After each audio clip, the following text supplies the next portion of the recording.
jeudi un message adressé à l'individu qui est un frère qui est connu sous le nom de Médine. Alhamdulillah wa salatu wa salamu ala rasulillah amma ba'd. Ce message a pour but de mettre en pratique la parole du prophète sallallahu alayhi wa sallam. Ad-din an-nasiha. Wa alaykum salam. La religion, c'est le conseil. Et les compagnons radiyallahu anhum ont prêté allégeance au prophète sallallahu alayhi wa sallam et lui ont promis de conseiller tout musulman. Ceci est donc un conseil que j'oriente à toi, le dénommé Médine, et j'espère que tu entendras, Inch'Allah ta'ala, cet audio. Chers frères, je te recommande de craindre Allah subhanahu wa ta'ala. Allah tabaraka wa ta'ala a dit dans le Coran, Ya ayyuhalladhina amanu taqullah, wal tanzur nafsun ma qaddamat lighad. Ô vous qui avez cru, craignez Allah, et que chaque âme voit ce qu'elle a préparé pour demain. Wattaqullah, inna Allaha khabirun bima ta'malun. Et craignez Allah. Certes, Allah est parfaitement informé de ce que vous faites. Les savants ont dit dans l'explication de ce verset qu'Allah subhanahu wa ta'ala nous a ordonné de se préparer pour demain. Ce qui est voulu par demain, c'est le jour de la résurrection. Ceci en faisant le bilan de l'âme, les comptes. Qu'est-ce qu'on a fait de notre vie? Qu'est-ce qu'on a fait de notre temps? Comment est-ce qu'on a passé nos journées, nos nuits? Le musulman doit se remettre constamment en question. C'est ainsi qu'il réussira et qu'il rencontrera Allah tabaraka wa ta'ala en trouvant un Seigneur qui va lui pardonner ses fautes et lui effacer les maux qu'il a commis. Combien de temps as-tu passé à chanter?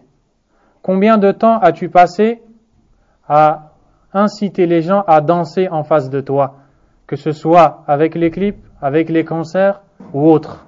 Et aujourd'hui, tu te mets à dire et à véhiculer que la musique est licite en islam. Tu as fait erreur. Crains Allah subhanahu wa ta'ala. Allah tabaraka wa ta'ala a dit dans le Coran, وَمِنَ النَّاسِ مَنْ يَشْتَرِي لَهْوَ الْحَدِيثِ لِيُضِلَّ عَنْ سَبِيلِ اللَّهِ بِغَيْرِ عِلْمٍ وَيَتَّخِذَهَا هُزُوًا أُولَئِكَ لَهُمْ عَذَابٌ مُهِينٌ.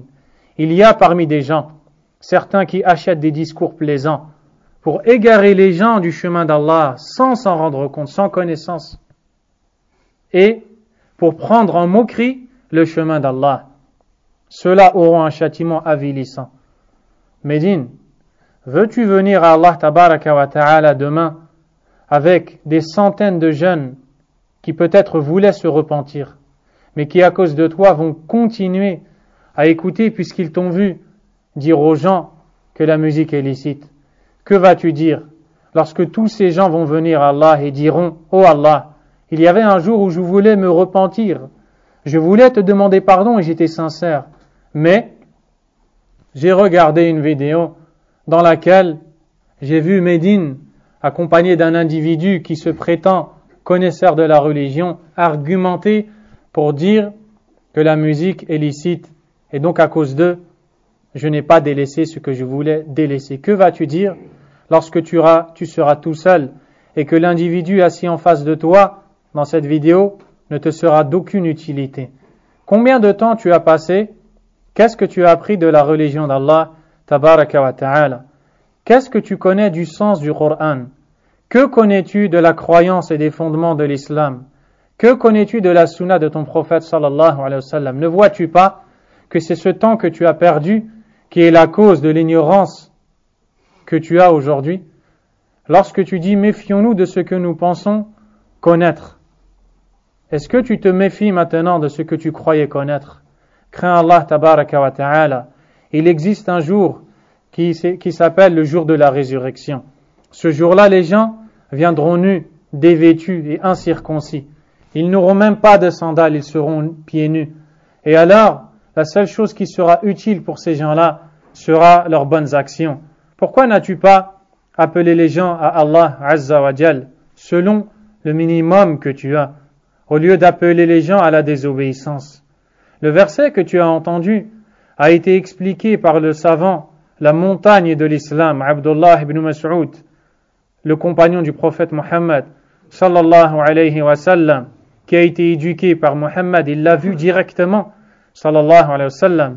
C'est lui qui l'a vu, il l'a éduqué, il a combattu à ses côtés, il a voyagé avec lui, à un point où il a dit, il n'existe personne en dehors de moi qui connaît les causes de révélation des versets comme moi je les connais.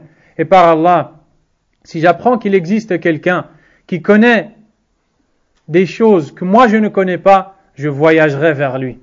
C'est lui qui a dit que ce verset veut dire que la musique est interdite. Que vas-tu dire devant Allah s'il met en face de toi Abdullah ibn Mas'ud? Est-ce que tu vas dire, c'est telle et telle personne qui m'a incité en erreur, oh Allah? Repens-toi à Allah, tabaraka wa ta'ala. Que vas-tu dire à Allah azza wa jal lorsque tous ces gens qui t'écoutent et qui vont, à cause de toi, écouter toutes ces musiques, à cause desquelles ils vont tomber dans la fornication, ils vont consommer l'alcool, ils vont mentir, ils vont avoir la paresse de l'accomplissement de la prière, ils n'aimeront pas écouter le Coran, ils sentiront une lourdeur dans le cœur à évoquer Allah azza wa jal. Ils diront tous, oh Allah, c'est à cause de lui, car il nous a dit un jour que c'était licite, et donc nous l'avons suivi. Ta vidéo a été répandue dans des sites de rap. Maintenant, les rappeurs qui chantent le mal, qui propagent le mal, qui égarent les jeunes, vous les voyez bien ces jeunes dans les rues, comment ils sont égarés, et combien ils ont besoin de revenir à la religion d'Allah azza wa jal. Ces mêmes jeunes ont pris ta parole et l'ont répandue dans des sites pour convaincre les gens de rester dans l'égarement. Penses-tu quand l'individu qui est en face de toi dit que tu peux utiliser la musique comme moyen de prêche à Allah, penses-tu que cette parole est vraie? Penses-tu qu'on peut chanter, danser, jouer des instruments, écouter de la musique pour revenir à Allah, subhanahu wa ta'ala? Toi qui connais le rap et qui connais le milieu dans lequel tu as vécu, tu as vu des rappeurs, tu as vu les jeunes du quartier, les jeunes qui ont besoin de revenir à Allah azza wa jal, devenir des connaisseurs de la religion d'Allah avec la musique. Tu as vu des gens apprendre la foi en Allah, l'unicité d'Allah azza wa jal, la sunna du prophète sallallahu alayhi wa sallam, l'innovation, le faux, le vrai, le bon, le mal, l'obéissance à Allah azza wa jal, au prophète sallallahu alayhi wa sallam, la connaissance du halal et du haram. Tu les as vus apprendre cela dans la musique. Tu penses qu'en chantant tu vas appeler les gens à Allah alors qu'Allah a interdit la musique? N'as-tu pas entendu le prophète sallallahu alayhi wa sallam qui a dit dans le hadith rapporté par l'imam al-Bukhari, La ya'tiyanna aqwamun min ummati, il viendra des gens de ma communauté, yastahillun al-hila wal-hira wal-harira wal-khamra wal-ma'azif, qui rendront licite la fornication, la soie pour les hommes, les boissons enivrantes et les instruments. N'as-tu pas peur de faire partie de ces gens-là? N'as-tu pas peur de venir le jour du jugement dernier et voir ton prophète sallallahu alayhi wa sallam dire que tu fais partie de ces gens-là contre lesquels le prophète a mis en garde? Remets-toi en question, repens-toi, tu as perdu assez de temps, reviens à Allah subhanahu wa ta'ala, entoure-toi de bonne compagnie.